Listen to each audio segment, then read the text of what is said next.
हे बघा मित्रांनो, गाडीत आहे ना इन्सुलेस लोड केला आहे.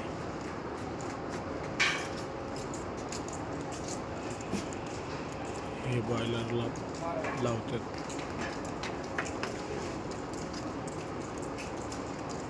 हे लोडिंग चालू आहे.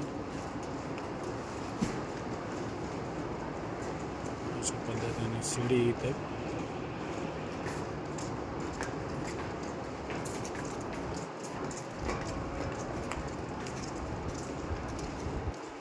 जर हाईट लोड करायचं असेल तर हे मोटर बेल्टने पुढं सरकवतात. ही लोडिंग होती.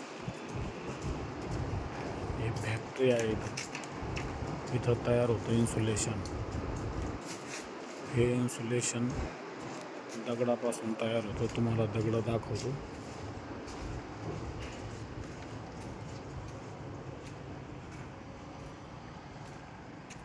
हे बघा, हे जे पडलेले दगड आहे, दगडापासून बनतं इन्सुलेशन.